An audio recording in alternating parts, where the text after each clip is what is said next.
Magandang gabi mga ka-amazing! Welcome back dito sa aking YouTube channel. Ako ang inyong tagapagkwento mula sa Amazing AI TV Fusion and Tagalog Stories. Ngayong gabi, isang nakakakilabot na kwento na naman ang ihahatid ko sa inyo. Isang kwentong magpapaisip sa inyo kung dapat ba talagang pinapakialaman ang mga bagay na matagal nang nakatago. Handa na ba kayo mga ka-amazing? Dahil sisimulan na natin ang kwento. Kaya humanda na kayo. Ang litrato sa pintuan lumipat ang pamilya Ramirez mula sa Maynila patungong San Roque. Isang tahimik at liblib na baryo sa probinsya ng Quezon. Pagod na sa ingay at gulo ng syudad, nagpasya si Mang Delfin at Aling Marites na doon na palakihin ang kanilang tatlong anak. Sina Liza, 17, Noel, 14, at bunso nilang si Erica na 7 taong gulang. Ang bahay na kanilang nilipatan ay lumana, gawa sa kahoy at may malaking bakuran na puno ng mga punong mangga, bayabas at isang matandang punong balete sa likod. Ayon sa matandang nagbenta ng bahay, ito raw ay higit 100 taon na at minsan nang naging tirahan ng isang mayamang pamilya noong panahon ng Kastila. Sa unang linggo, tila payapa ang lahat. Nagsimulang ayusin ni Aling Marites ang kusina at mga kwarto habang si Mang Delfin naman ay nag-aayos ng bubong. Si Lisa na mahilig sa litrato ay nililibot ang buong bahay at kinukuhanan ito ng mga larawan gamit ang kaniyang lumang kamera. Isang hapon habang naglilinis sa may likurang bahagi ng bahay, napansin ni Noel ang isang lumang pinto na tila matagal nang hindi nabubuksan. May kalawang na ang seradura at may mga alikabok at sapot ng gagamba sa paligid. Nagtanong siya kay Aling Marites kung pwedeng buksan ang bodega at pumayag naman ito. Nang mabuksan nila ang pinto, bumungad ang amoy ng lumang kahoy at basang lupa. Maraming gamit sa loob, mga kahon, sirang kasangkapan, lumang damit at mga gamit sa simbahan gaya ng kandilerong bakal at imahen ng santo. Habang sinusuyod ang loob, napansin ni Liza ang isang papel na nakaipit sa gilid ng pintuan. Isa pala itong lumang litrato. Uy, may bata sa litrato, ani Liza. Tingnan niyo to. Isa itong sepia-toned na larawan ng isang batang babae na nakasuot ng puting bestida, mga 7 taon ng edad. Nakatingin ito sa kamera, ngunit hindi nakangiti. Malamlam at parang may hinanakit ang mga mata. Sa likod ng litrato, may nakasulat sa lapis, Maria Consuelo, Agosto 1934. Walang kaalam-alam, kinuha ni Liza ang litrato at isinama sa kaniyang mga larawan sa kwarto. Mula noon, nagbago ang takbo ng mga gabi sa bahay.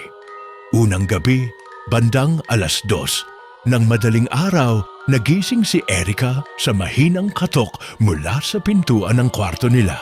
Tuk! Tuk! Tuk! Ma! Pa! Tawag ni Erica. Ngunit walang sumagot. Nang tingnan niya ang pinto, sarado naman ito at walang tao sa labas. Kinabukasan, ikinuwento ni Erica ang nangyari. Akala nila'y bunga lang ito ng imahinasyon ng bata. Ngunit nang sumunod na gabi, narinig na rin ni Liza at Noel ang parehong katuk-tuk. Tuk! Tuk!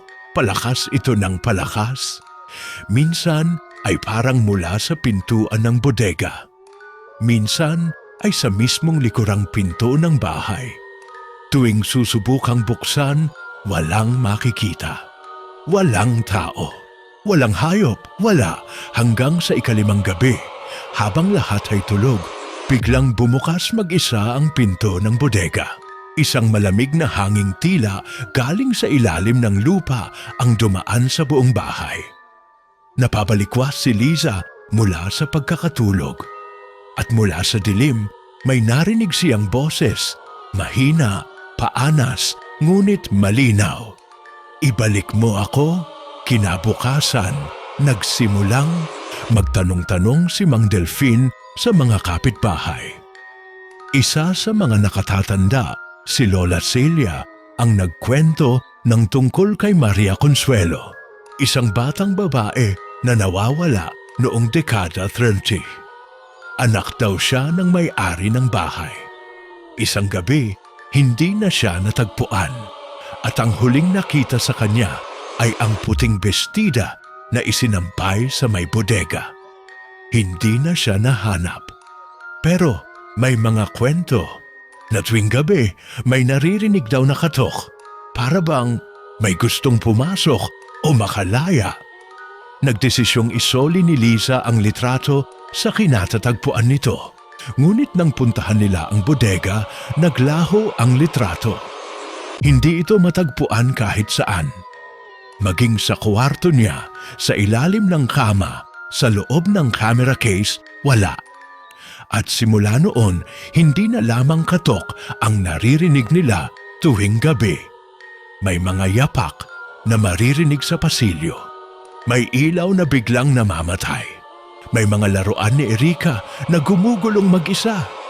At minsan, sa salamin ng aparador, may aninong dumaraan. Isang batang babae na nakasuot ng puting bestida. Nanlilisik ang mata, parang naghahanap. Ibalik mo ako! Sa kabila ng takot, pinilit ng pamilya Ramirez na manatiling kalmado. Ipinagpaliban nila ang ideya ng pag-alis. Umaasang baka lilipas din ang mga kakatwang pangyayari. Ngunit hindi na iyon basta kababalaghan. Parang may unti-unting gumagapang na sumpa sa bawat sulok ng bahay.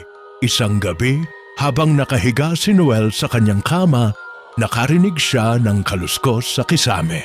Akala niya'y dagalang. Ngunit nang tumingin siya sa itaas, may maitim na mantsang unti-unting bumubuo ng hugis sa kisame. Parang basa, parang may umuusbong na anino. Napapikit siya sa takot, ngunit may malamig na hiningang bumuga sa kanyang batok. Hindi niyo ako dapat ginising. Napabalikwas siya ng bangon, nagsisisigaw. Nagmamadaling tumakbo si Mang Delfin at Aling Marites sa kwarto niya. Nanginginig si Noel, tumutulo ang luha. May boses, ma. May boses sa taas. Naroon siya. Kinabukasan, dumating si Father Gregorio, ang matandang pare mula sa simbahan ng San Roque. Inirekomenda siya ni Lola Celia.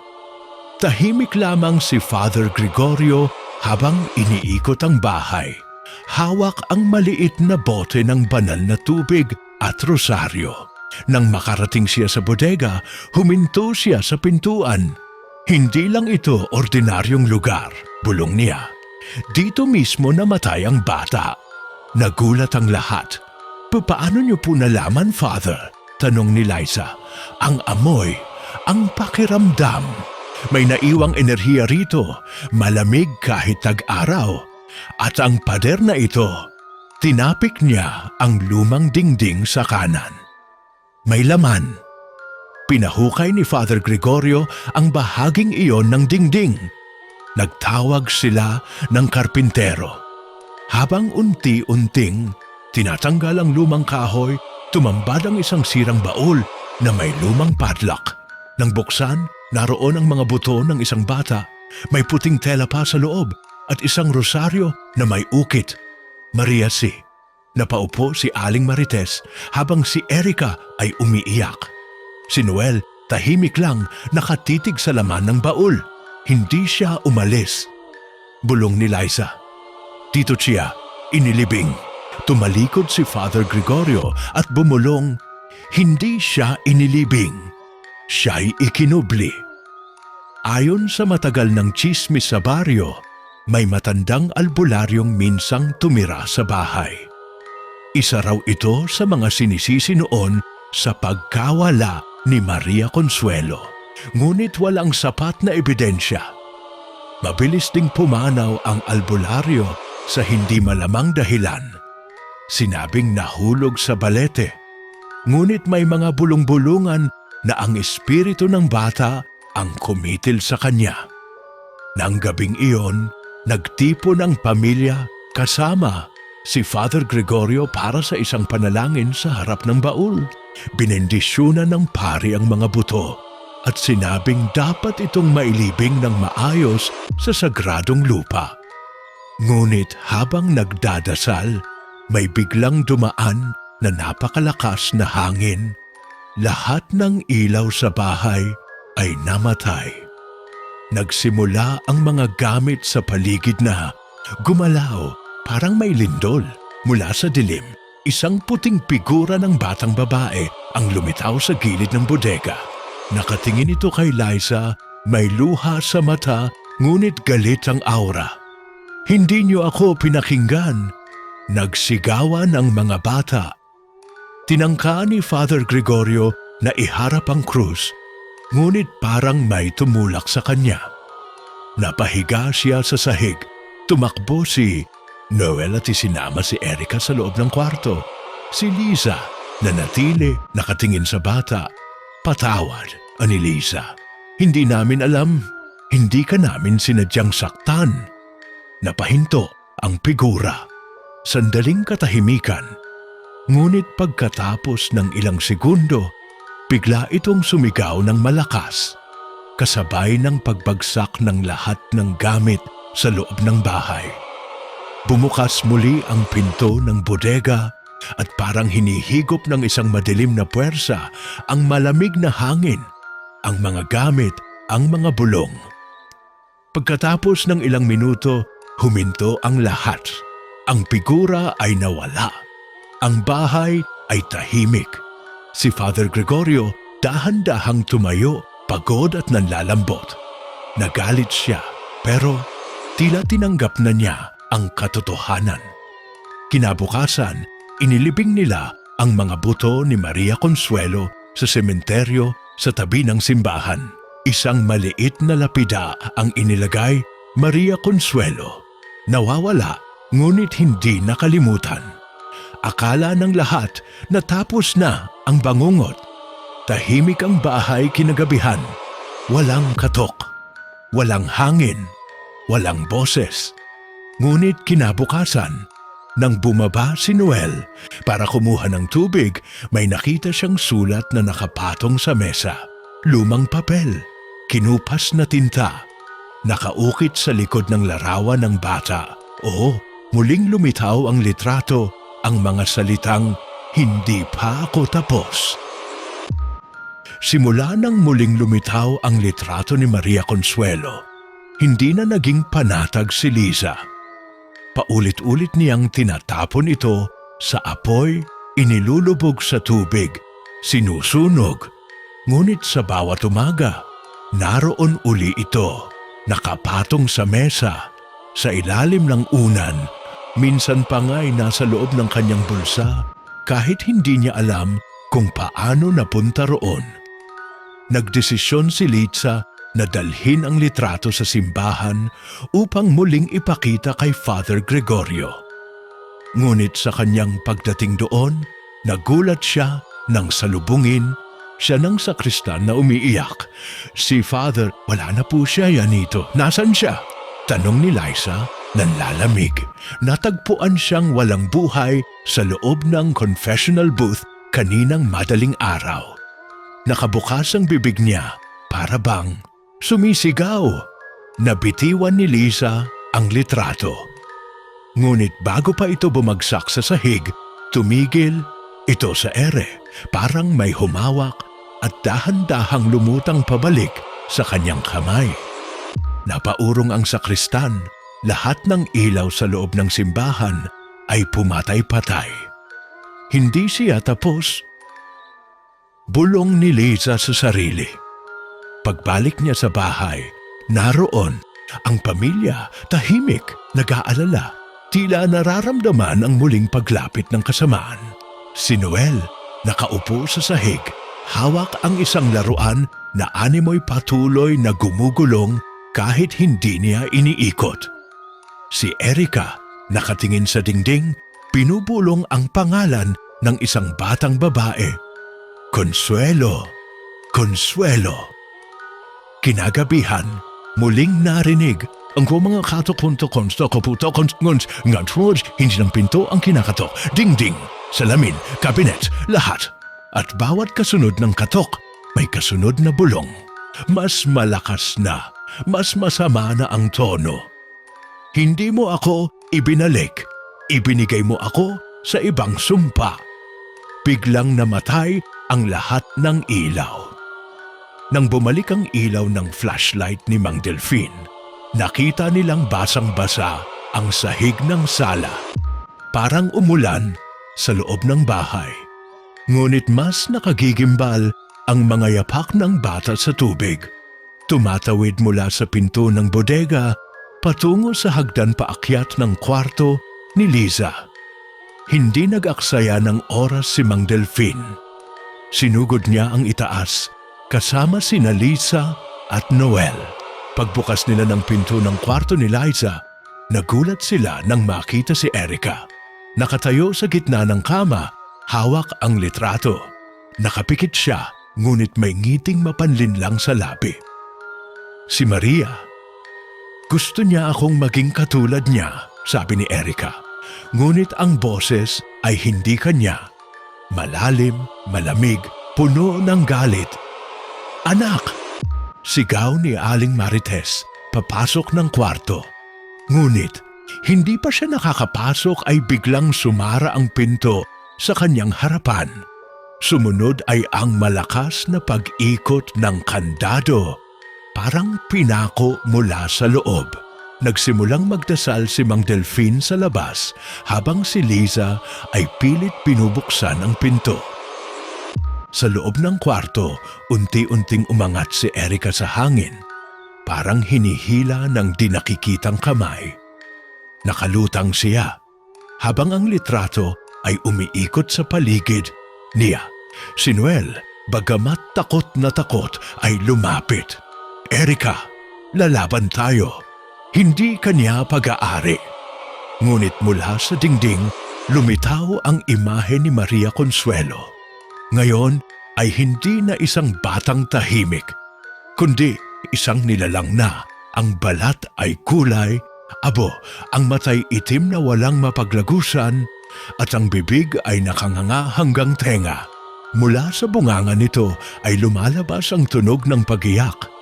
At sa bawat pagluha ng imahe, may likidong itim na dumadaloy sa sahig. Walang nakaririnig sa mga tulad ko. Walang nagtangkang hanapin ako. Kaya kayo ang magiging tahanan ko. Biglang napasigaw si Liza mula sa labas ng pinto. Kung gusto mong makinig kami, makipag-usap ka, huwag kang kumuha ng inosente. At doon, tumigil ang lahat. Bumuka ang pinto, bumagsak si Erica sa kama, at ang litrato ay nahulog sa sahig. Basag, punit at lumang-luma na, para bang nalunod sa sariling galit. Pagkaraan ng ilang minuto, sabay-sabay silang umiyak. Sa takot, sa gulat, sa kaluwagan na pansamantalang natigil ang dilubyo.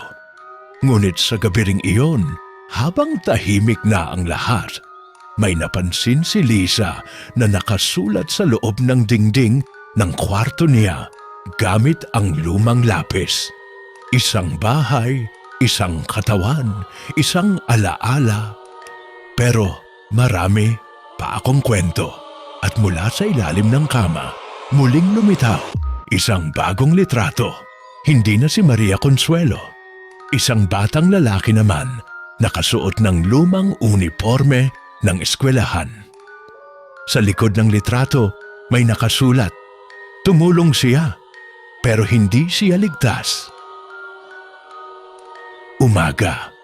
Habang nakababad pa sa katahimikan ng buong bahay, tahimik na nakaupo si Liza sa kusina, nakatitig sa bagong litratong lumabas mula sa ilalim ng kama. Nakatayo sa gilid ng isang punong mangga ang batang lalaki, mga 6 na taong gulang, nakasuot ng kupas na uniforme ng elementarya at may pilat sa pisngi. Sa likod ng litrato ay nakasulat Mateo R. San Rafael Elementary, 1981. Hindi pamilyar ang pangalan sa kanila. Pero sa lakas ng kutob ni Liza, hindi ito ordinaryong larawan. Hindi ito basta lumitaw lang. Isa na namang kaluluwa ang gumagalaw at tila mas malalim ang koneksyon nito sa bahay o marahil sa mismong lugar. Parang sinusundan tayo, bulong ni Noel habang nakasilip sa kanyang balikat. Bakit may bago na namang bata? Liza ay dinala ang litrato kay Lola Celia. Si Lola Celia, bagamat matanda na, ay kilalang tagapagsalaysay ng mga lumang alamat at kasaysayan ng baryo. Pagkakita niya sa litrato ni Mateo, biglang napayuko si Lola Celia. Tahimik, mabigat ang buntong hininga. Mateo Ramirez, pamangkin ng lola ko sa pinsan. Nawala siya isang hapon habang naglalaro sa punong mangga malapit sa ilog. Hindi na siya nakita. Akala ng lahat nalunod siya. Bakit nasa litrato? Siya ngayon lo? Tanong ni Liza, dyan sa bahay na tinitirhan niyo ngayon. Dating nakatayo ang paaralan ng San Rafael. Nasira ito ng lindol noong dekada 80. Matagal bago itinayong muli ang eskwelahan sa bagong lokasyon. Pero bago pa man gumuho ang luma, may mga batang naitalang nawawala. Si Mateo ang una. Natigilan si Liza. Ibig sabihin, nasa ilalim ng bahay ang lumang paaralan, tumango si Lola Celia. At kung bumabalik ang mga larawan ng mga batang hindi nakita ang hustisya, baka hindi lang si Maria at Mateo ang bumabagabag sa inyo. Maaaring marami pa. Pagka-uwi, sinalubong siya ni Mang Delfin. May nangyari na naman, aniya. Si Erica, kinakausap na naman daw ang isang kalaro. Mateo raw ang pangalan. Mabilis silang umakyat sa kwarto. Naroon si Erica, naglalaro ng parang bahay-bahayan. Nakaharap sa isang walang lamang sulok ng silid. Naglalagay ng plastik na tasa at platito sa sahig. Gusto raw ni Mateo ng tsaha, ani Erica. Sabi niya masakit daw ang tiyan niya. Matagal na raw siyang gutom. Biglang bumigat ang hangin sa paligid. Napansin ni Noel na ang mga tasa ni Erica ay puno ng tubig ulan, gayong hindi umuulan. Nagsimulang bumasa ang sahig. Lumapit si Liza, lumuhod at muling inabot ang litrato ni Mateo. Mateo, kung nandito ka, sabihin mo sa amin ang kailangan mo. Walang sumagot. Ngunit sa salamin ng aparador, lumitaw ang refleksyon ng isang batang lalaki. Madungis, may mga sugat at may hawak na papel na may lumang sulat. Sa sulat, nakita ko kung paano kinuha si Maria. Nagtago ako, pero nadulas ako sa hagdan. Natulog ako, hindi na ako nagising. Napatingin sila sa bawat isa. Mateo, hindi siya biktima lang. Saksi siya sa nangyari kay Maria, bulong ni Liza. Ngunit hindi pa tapos ang revelasyon. Habang tinititigan nila ang salamin, lumitaw ang isa pang anino. Mas matangkad, isang lalaking may sombrero at baston, nakatayo sa likod ni Mateo. Nakasulat sa ilalim ng imahe, siya ang kumuha sa amin. Nagtayuan ang balahibo ni Mang Delfin. Sino yan? Hindi bata. Tumayo si Liza, hawak pa rin ang litrato. May mas malalim pa pala. may isa pang nilalang, isa pang anino sa likod ng mga bata. Kinagabihan, nagdesisyon ang pamilya na bumaba sa lumang bodega upang hanapin kung ano pang ebidensya ang naiwan. Dala nila ang mga flashlight, kamera, rosaryo at ang mga litrato ni Maria at Mateo. Pagbaba nila, may isang bahagi ng sahig na tila semento ngunit may bitak. Nang pukpukin nila ito, natuklasan nilang may basement pa sa ilalim. Hindi lang bodega, kundi lumang silid-aralan. May mga mesa, silya, chalkboard at ilang gamit na nanatili roon, nakabaon sa lupa at alikabok ng panahon. Ngunit ang pinakakilabot ay nasa dulo ng silid. Isang itim na silid na may rehas, parang kulungan. Sa loob nito ay may mga lumang bag, sirang sapatos at isang lumang journal. Pinuksan nila ang journal. Akin ang mga batang ito. Sa dilim, wala silang ingay. Sa akin sila hanggang sa katapusan. G. Tanong ni Noel, sino si G? Biglang nagsara ang pinto sa itaas, namatay ang ilaw. Nagsimulang gumalaw ang mga upuan. Mula sa itim na kulungan ay lumabas ang isang anyo. Matangkad, maputla, may balot na sombrero at baston. Ngunit ang mukha ay animoy binubuo ng mga punit-punit na balat. Wala itong mata, ngunit may butas sa noo kung saan nagliliwanag ang isang pulang apoy. Pumulong ito. Hindi ito mga litrato, ito'y alaala. At ang alaala ay walang katapusan. Nanginginig na nakatayo sina Liza, Noel, Mang Delfin at Aling Marites sa gitna ng lumang silid-aralan. Ang halimaw sa anino, si G, ay dahan-dahang lumalapit mula sa loob ng madilim na kulungan. Bawat hakbang nito'y nag-iiwan ng marka sa alikabok. Ng sahig, parang sinusunog ang kanyang dinaanan. Sa bawat galaw ng kanyang baston, may naririnig silang maliliit na tinig.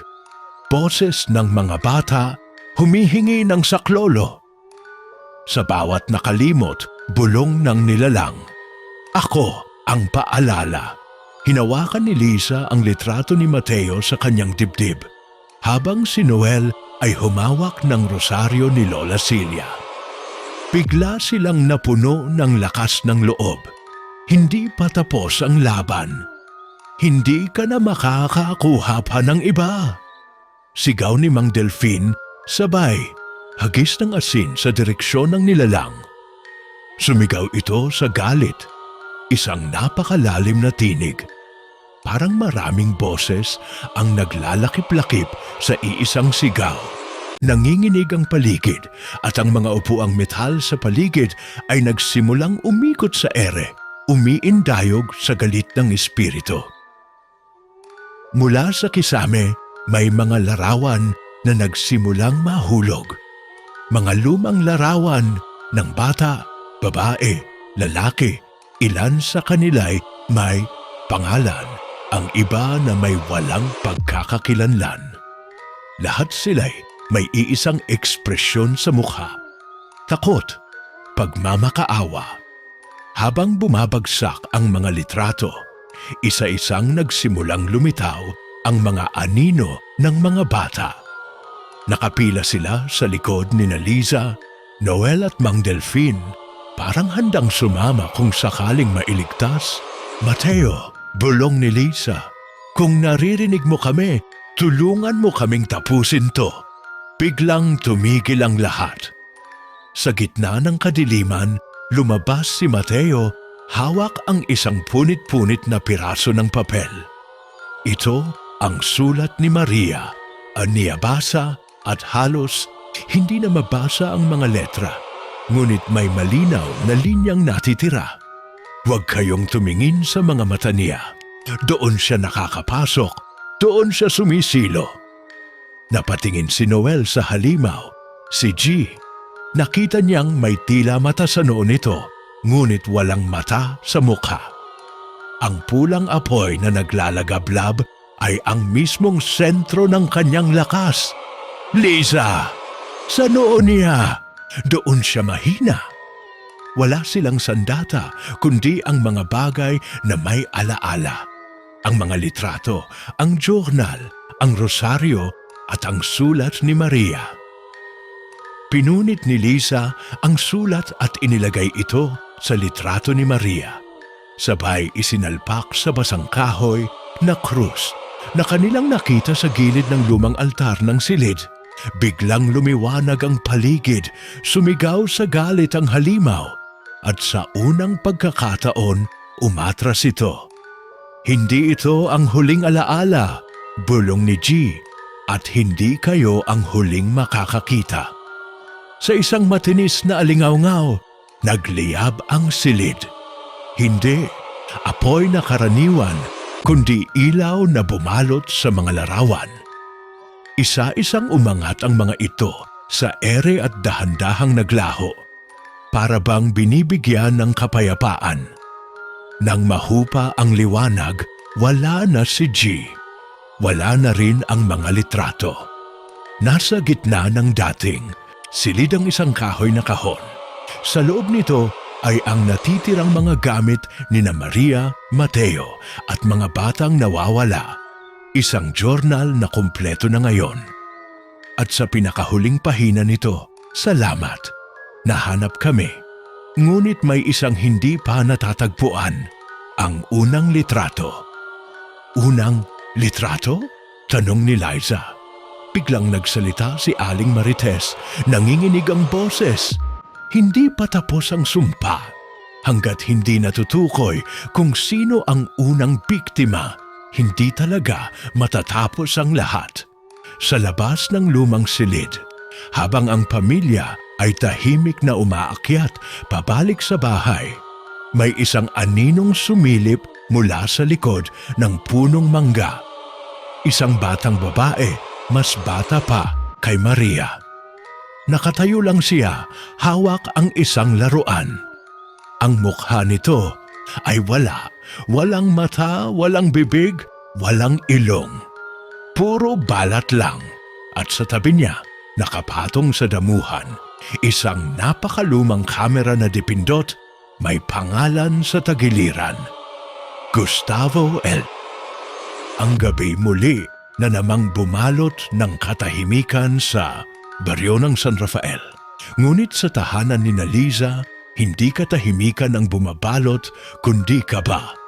Isang uri ng kabang hindi nawala kahit papansamantalang naglaho ang anino ni G kinabukasan.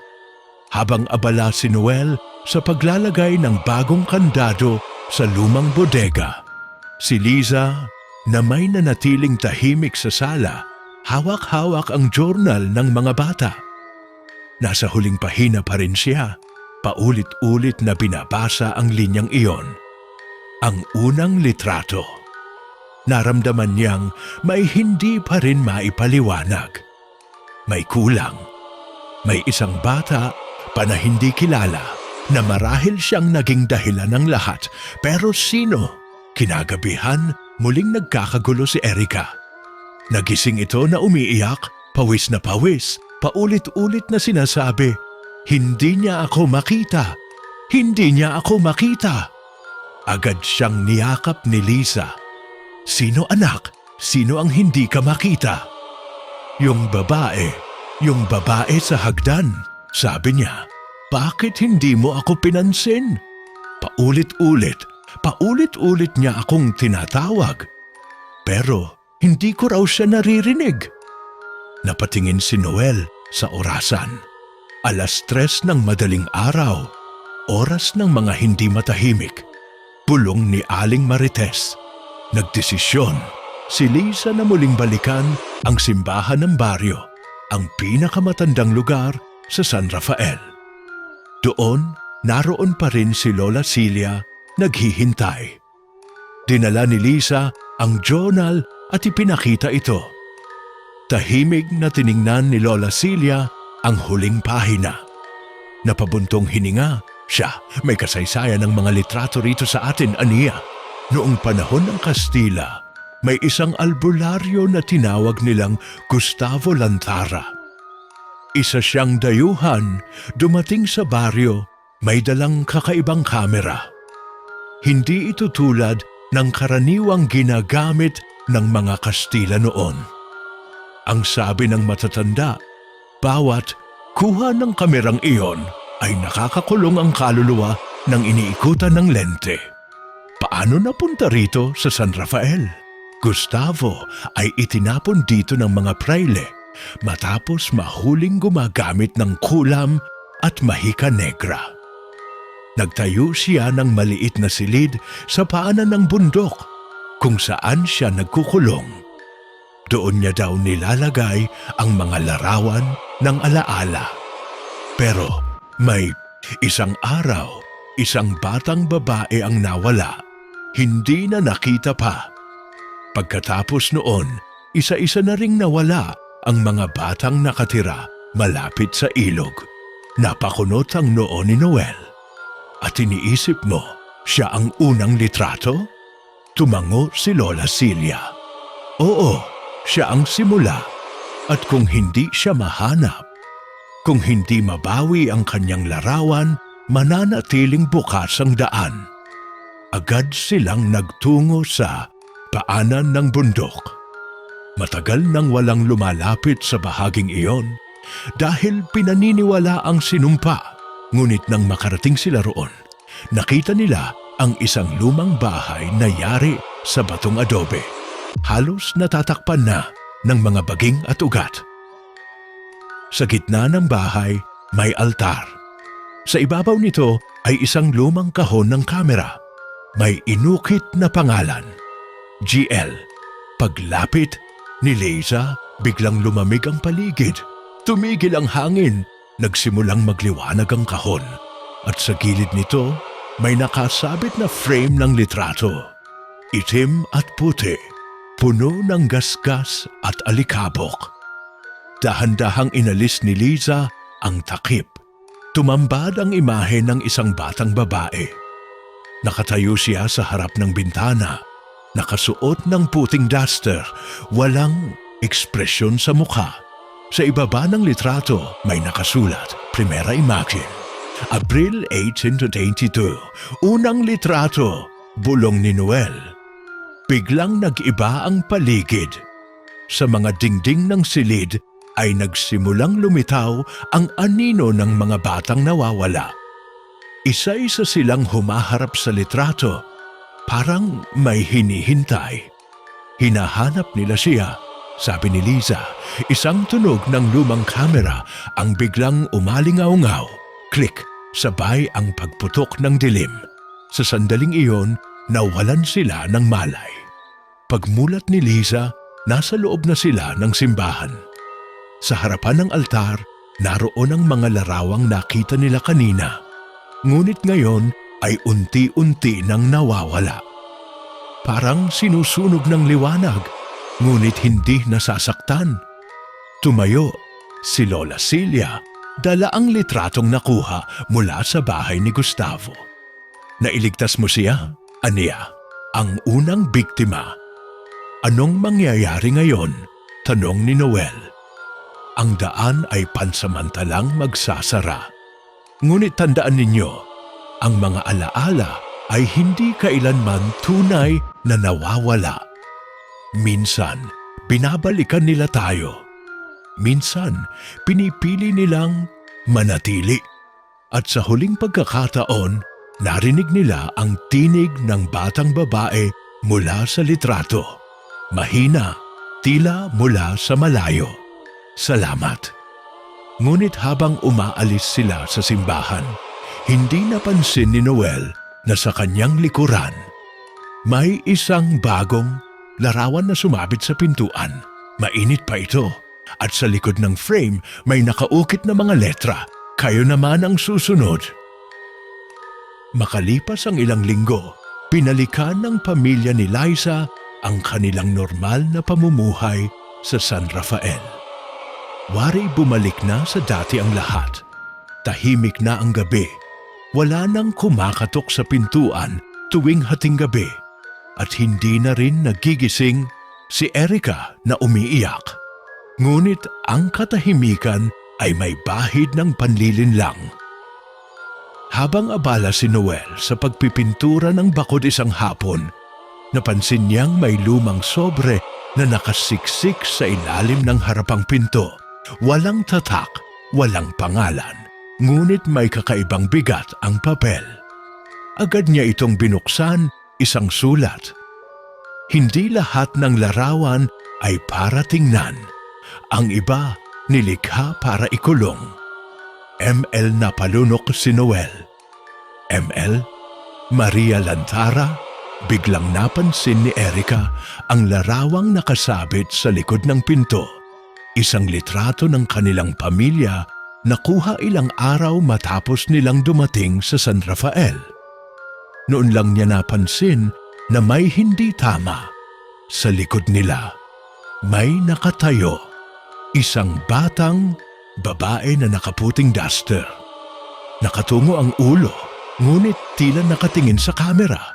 Wala naman siyang natatandaang may ibang tao sa litrato ng kunan ito. Samantala, si Liza ay bumisita kay Lola Celia upang ibigay ang journal ng mga bata. Ngunit pagdating niya sa bahay ng matanda, naramdaman niya agad ang pagbabago sa hangin. Bukas ang pinto, tila walang katao-tao. Lola Celia, tawag niya habang dahan-dahang pumapasok. Walang tugon, pumasok siya hanggang sa kwarto ng matanda. Doon, sa ibabaw ng kama, nakita niya ang journal, nakabukas.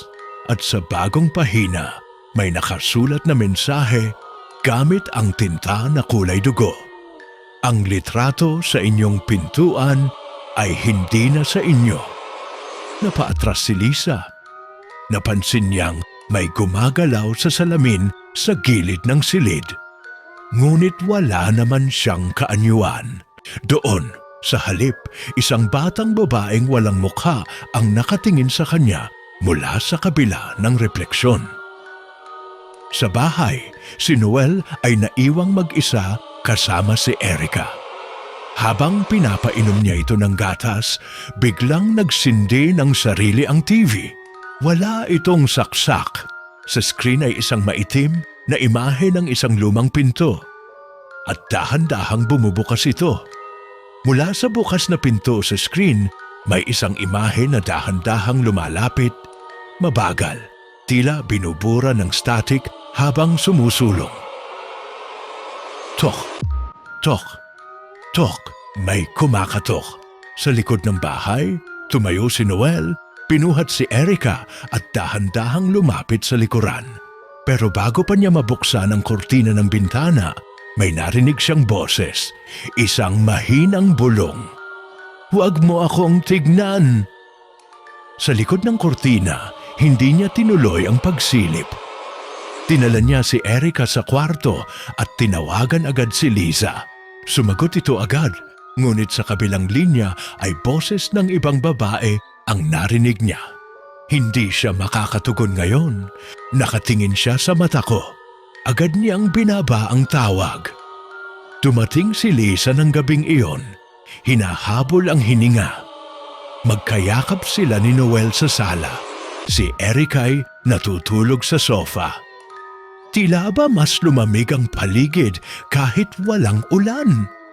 Dinala ni Liza ang journal at ipinakita ang bagong sulat. Ano bang ibig sabihin nito? Ang litrato sa pintuan ay hindi na sa atin. Sabay silang lumapit sa pintuan. Nakatirik na ang gabi at walang ibang tunog kundi ang malalakas na kuliglig at paminsan-minsang alulong ng aso sa di kalayuan. Tiningnan nila ang larawan ng pamilya na nakasabit sa gilid ng pinto. Ngunit may bago na namang pagbabago. Sa larawan, bukod sa batang babae sa likuran, ngayon ay may isa pang anyo. Isang matangkad na lalaking nakaitim. nakatayo sa tabi mismo ni Erica at ang mukha nito ay pamilyar kay Noel. Si Gustavo, bulong ni Liza. Tila ba nagsisimula ulit ang lahat. Kinabukasan, pinuntahan nila si Mang Delfin na noon ay nanahimik sa kanyang bukid matapos ang mga nangyari. Ipinakita nila ang litrato. Agad itong namutla, hindi pa pala tapos. Aniya, ang unang litrato ay tinubos na. Oo, pero ang kamerang ginamit, ang GL, buhay pa. At sino mang makunan nito ay isinusunod sa listahan. Listahan? Tanong ni Noel, tumango si Mang Delfin. May tala ang kamerang yon.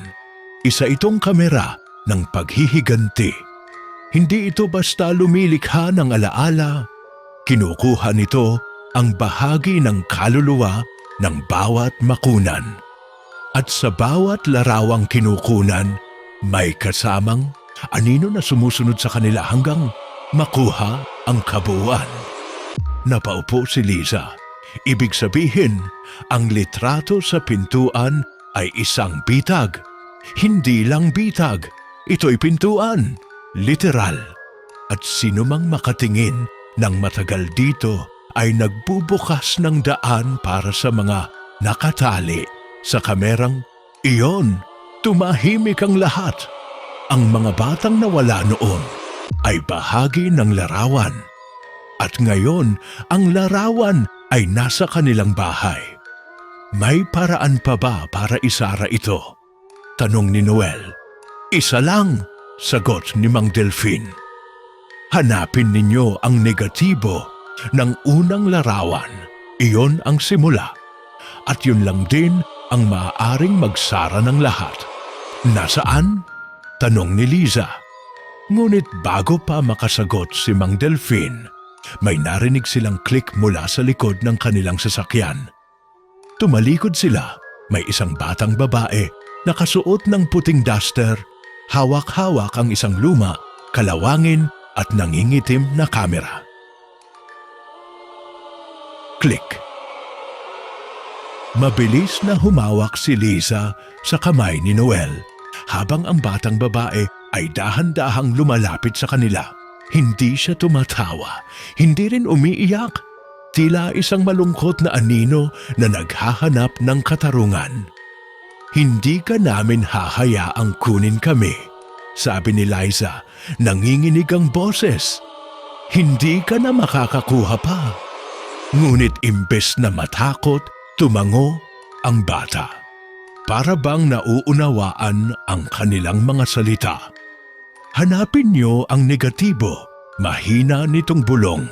Sa lumang bodega, doon nagsimula lahat. Agad silang nagtungo sa bodega. Sa loob, makikita ang mga lumang kahon ng mga larawan, kamera at mga gamit ni Gustavo. Sa isang lumang kahon na puno ng alikabok, natagpuan nila ang isang supot na nakamarka ng negatibo. Pagbukas nila, nakita nila ang lumang film strip, marumi at bahagyang napunit. Ngunit kitang-kita ang mukha ng batang babae sa unang litrato. Biglang lumiwanag ang paligid at narinig nila ang bulong. Ibalik niyo. Ako, dito, sabi ni Noel, ito ang hahanapin natin. Habang inilalagay nila ang negatibo sa isang luma at basag na projector, nagsimula itong magtrabaho ng kusa. Sa likod ng projector, lumabas ang anino ng batang babae, ng lalaking si Gustavo, at ng iba pang mga nawalang bata. Ang larawan sa pintuan ay unti-unting naglaho. Hindi pa tapos, sabi ng bata, ngunit may pag-asa pa. Mga araw na lumipas, unti-unting naging tahimik ang San Rafael. Walang kumakatok sa pintuan tuwing hating gabi at hindi na muling nagpakita ang anino ni G. Ngunit sa isang sulok ng lumang bodega, may isang lumang kamera na patuloy na naglalabas ng isang larawan. Isang larawan na nagsisimulang mabasa. Kayo naman ang susunod. Makalipas ang ilang araw mula nang maitago nila ang negatibo sa ligtas na lugar, unti-unting bumalik ang normal na ritmo ng buhay sa pamilya ni Liza. Ngunit sa kabila ng panlabas na katahimikan, may mga pangyayaring nagsisimulang gumalaw sa dilim ng San Rafael. Isang gabi, habang nagpapahinga si Liza sa sala, narinig niyang muling kumatok sa pintuan. Ngunit ang kakaiba, ang pintuan ay nasa likod ng bahay, ang pintuan ng bodega. Nagmadaling pumunta si Noel upang buksan ito. Ngunit walang tao sa labas. Tanging malamig na hangin ang dumaan. May naiwang isang maliit na kahon na yari sa kahoy. Inukit ang mga misteryosong simbolo. Pinuksan nila ito ni Liza at sa loob ay isang lumang larawan. Isa pang litrato ng batang babae. Ngunit ngayon, kasama ang pamilya nila. Sa likod ng larawan, may sulat na, "Hindi pa tapos ang kwento. Ang kamera ay naghahanap ng kaluluwa. Ang pintuan ay bubukas muli at hindi lahat ay makaliligtas." Nakita ni Noel ang mata ni Erica na nagliwanag sa dilim. Hindi ito ang inosenteng bata na kilala nila, kundi isang nilalang na may ibang layunin. Kinabukasan, nagdesisyon silang bumalik sa bahay ni Mang Delfin para humingi ng tulong. Ngunit nang makarating sila doon, natagpuan nila ang bahay na walang tao. Sa pinto, nakasabit ang isang lumang litrato. Ang mukha ni Mang Delfin, nangingilid ang mga mata, at sa likod nito ang isang babala. Lumayo kayo sa lumang bodega. Ang Khial Amnem, larawan ay hindi basta-basta. Habang pinag-iisipan nila kung ano ang susunod na hakbang, napansin ni Liza ang paggalaw sa salamin ng bodega. Isang anino ang dahan-dahang sumilip sa loob, nakatitig sa kanila. Nang papasok sila, naramdaman nilang parang may malamig na kamay ang humawak sa kanilang mga balikat. Ang mga mata ng batang babae sa litrato ay nakatingin na ngayon ng direkta sa kanila, puno ng galit at kalungkutan. Sa sulok ng bodega, may isang lumang kamera na umiilaw ng pula. Isang babala na ang laro ay hindi pa tapos. Hindi ito ang huling larawan, bulong ng hangin. Kayo ang susunod sa kuha. Tahimik na muling bumalik ang gabi sa San Rafael, ngunit sa puso ng pamilya ni Liza, tila may mabigat na nalalabi na hindi pa maalis. Sa kabila ng mga pangyayari, nagtipon-tipon silang muli upang harapin ang natitirang bahagi ng sumpa. Sa loob ng lumang bodega, hawak nila ang lumang kamera, ang pinagmumulan ng lahat ng kanilang kinatatakutan. Nagkasundo silang susubukan itong sirain upang tuluyang isara ang pinto ng sumpa. Naghanda si Noel at Liza habang si Erica ay mahimbing na natutulog sa kanilang kwarto. Dinala nila ang kamera sa gitna ng bodega at sabay-sabay itong binasag gamit ang mabigat na batong nakahanda. Ngunit sa pagsabog ng salamin, isang malamig na hangin ang sumalubong sa kanila tulad ng isang huling babala. Lumabas mula sa dilim ang anino ng batang babae, ngiti sa labi at humalik sa kanilang mga pisngi.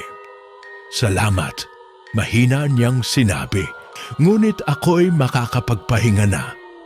Mabilis na naglaho ang anino at unti-unting nagbalik ang normal na liwanag sa bodega. Naramdaman nila ang ginhawa na matagal na nilang hinintay.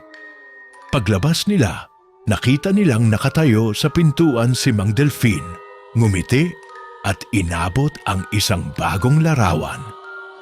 Ngunit sa larawan, wala na ang batang babae.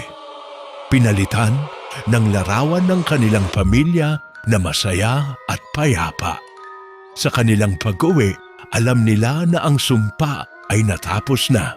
Ngunit nanatili sa kanilang mga puso ang aral na hindi dapat basta-basta balewalain ang mga alaala ng nakaraan, lalo na ang mga naiiwang nagdurusa. Magandang gabi mga ka-amazing! Diyan na nagtatapos ang ating kwento na Ang Litrato sa Pintuan. Maraming salamat sa pagsama niyo sa akin sa Amazing AI TV Fusion and Tagalog Stories. Sana ay nagustuhan niyo ang bawat kabanata at naantig kayo sa misteryo ng litrato at ng batang babae. Huwag kalimutang i-like, i-share at mag-comment sa video na ito. At syempre, mag-subscribe para hindi nyo ma-miss ang mga susunod pa nating mga kwento ng katatakutan. Hanggang sa muli, mga ka-amazing! Ingat kayo palagi at hanggang sa susunod nating kakatakutan. Paalam!